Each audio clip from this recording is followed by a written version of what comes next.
তো দেখো বন্ধুরা, সকাল সকাল বেরিয়ে পড়লাম মা তারা ধরতে, তারাপীঠে চললাম মায়ের দর্শন করতে।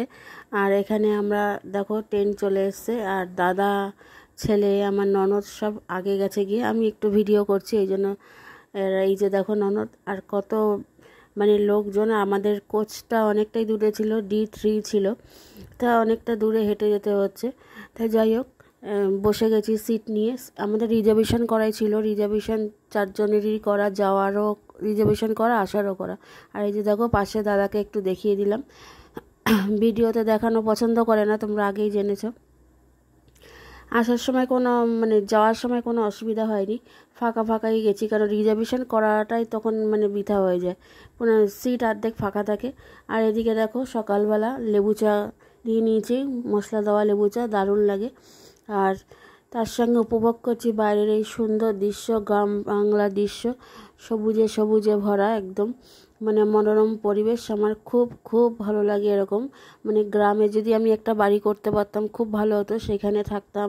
সেখানে একটা ছোট্ট মাটির বাড়ি হতো, গাছপালা, গরুর ঘর হতো, চালের চাল বলছি, খড়ের চাল দেওয়া একটা ঘর হতো, রান্নাঘর হতো, দারুণ হতো। খুব মনের ইচ্ছে গ্রামে একটা বাড়ি করব, অনেকটা জায়গা নিয়ে, জায়গা থাকবে, পুকুর থাকবে। তো তোমাদের এরকম কার কার ইচ্ছে হয় মনে একটু কমেন্ট করে জানিও আমাকে। আর আমি এখন কিন্তু মন্দিরার কথায় মিনি ব্লগ ছাড়ছি, তা 2 দিন ছাড়া হয়নি। তা আজকে এই ভিডিওটা ছাড়লাম, কারণ এটা আমরা গেছি যখন ভিডিওটা তোলা আছে, এটা ডিলিট করলাম না, তোমাদের সঙ্গে শেয়ার করছি। তা কার কার এরকম গ্রামের পরিবেশ ভালো লাগে আমাকে কমেন্ট করে জানিও। আর আমার ভিডিও যদি ভালো লাগে তোমরা প্লিজ একটা কমেন্ট করো, like and share and subscribe করে দিও। আর দেখো কাছেই চলে এসেছি, তারাপীঠ সামনেই, স্টেশনে নেমে যাব।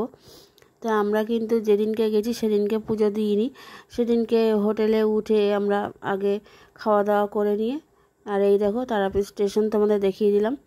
আর এখান থেকে এই ভেতর দিয়ে যে টোটো, অটো না, টোটো, তারপরে ওই ভ্যান গাড়িগুলো, যেগুলো অনেকজন একসঙ্গে 15 জনের মতো নয়, সেরকম গাড়িও আছে, বাসও আছে।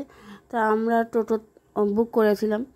তা আর এই যে দেখো দামোদর নদীর সামনে দাঁড়িয়ে আছি। আর এই যে দেখো আমার ননদ, সবে খেয়ে দিয়ে আসলাম হোটেলে, লাগেজপত্র রেখে, এখনও কিন্তু স্নান করা হয়নি। তা আমরা খেয়ে দিয়ে স্নান করব, করে তারপরে আমরা শ্মশানে যাব, আর বাইরের পরিবেশটাও ঘুরবো। শ্মশানে এই দেখো পুজো দিয়েছি যেদিনকে, সেদিনকে ছবি। আর প্রচণ্ড প্রচণ্ড ভিড় ছিল। আর এইটা হলো ভিআইপি লাইন, এখানে প্রত্যেকজন আমরা 500 টাকা করে কেটে এই ভিআইপি লাইনে দাঁড়িয়েছি। এত লাইন, সোমবারে পুজো দিয়েছি কিন্তু এত লাইন কোনো দিনও হয়নি, অসম্ভব। লাইনটা তোমরা যদি দেখতে তো মাথা গরম হয়ে যেত। তা পুজো দিয়ে বেরিয়ে গেছি, আর সঙ্গে ফটো শেয়ার করলাম।